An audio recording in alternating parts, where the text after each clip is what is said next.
दोस्तों, भारतीय वैज्ञानिकों द्वारा नए नए इनोवेशन खत्म होने का नाम ही नहीं ले रहे।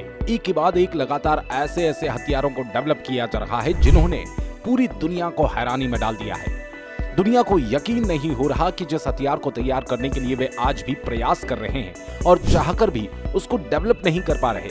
आखिर कैसे भारतीय वैज्ञानिकों के लिए ऐसे हथियारों को विकसित करना कितना आसान हो गया।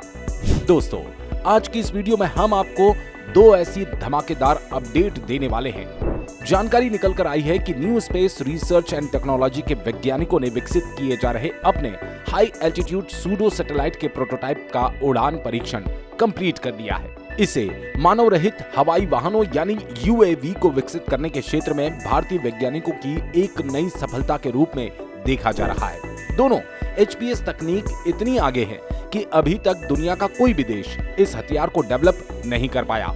यानी कि भारत दुनिया का पहला ऐसा देश है जो इस फ्यूचरिस्टिक हथियार को विकसित कर रहा है।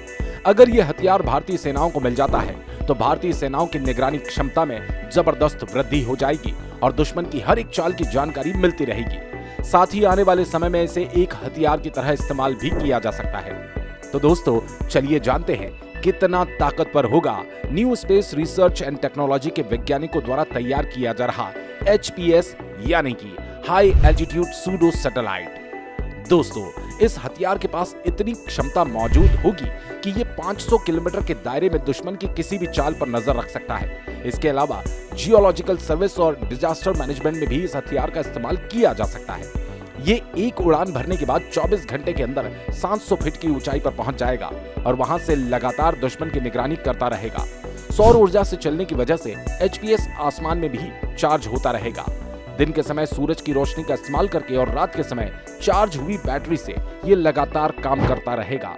रिपोर्ट के अनुसार भारत द्वारा इसे एक स्टेशनरी सैटेलाइट के तौर पर इस्तेमाल किया जाएगा, यानी कि ये सामान्य सैटेलाइट की तरह धरती का चक्कर नहीं लगाएगा। जहां पर इसको तैनात करने की जरूरत होगी वहीं पर इसे प्लेस किया जा सकेगा। कमाल की बात तो ये है दोस्तों कि ये कन्वेंशनल सैटेलाइट से काफी सस्ता होगा, यानी कि भारी मात्रा में इसका प्रोडक्शन किया जा सकता है और दुश्मन की निगरानी में तैनात किया जा सकता है। 500 किलोमीटर के दायरे में निगरानी और जासूसी करने का मतलब ये है कि अगर भारत 5 से 7 एचपीएस धरती के समताप मंडल में स्थापित कर देता है तो भारत का पूरा एरिया इसकी निगरानी में आ जाएगा। भारत को अगर दुश्मनों की भी निगरानी करनी हो तो इसके लिए हमें और ज्यादा एचपीएस को तैनात करना होगा। एचपीएस लगातार 90 दिनों तक अंतरिक्ष में तैनात रहकर हमारे दुश्मनों पर कड़ी नजर रखने में सक्षम होगा। वहां से सूचनाओं को इकट्ठा करेगा और क्रिटिकल डेटाबेस स्टेशन को भेजता रहेगा।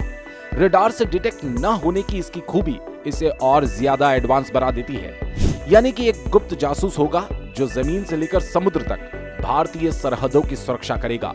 रिपोर्ट की माने तो आने वाले समय में इससे मिसाइल्स और लेजर हथियार भी छोड़े जा सकते हैं, लेकिन भारतीय वैज्ञानिक जिस तरह से ताबड़तोड़ फ्यूचरिस्टिक हथियारों को विकसित करने में लगे हैं, निश्चित तौर पर दुश्मनों में मातम छाया हुआ है। दुनिया के ताकतवर देश भी हैरान हैं कि भारत इतनी तीव्र गति से हथियारों को विकसित कैसे कर पा रहा है। तो दोस्तों, इस वीडियो में फिलहाल के लिए बस इतना ही। वीडियो अच्छी लगी हो तो लाइक और चैनल को सब्सक्राइब जरूर कर लें।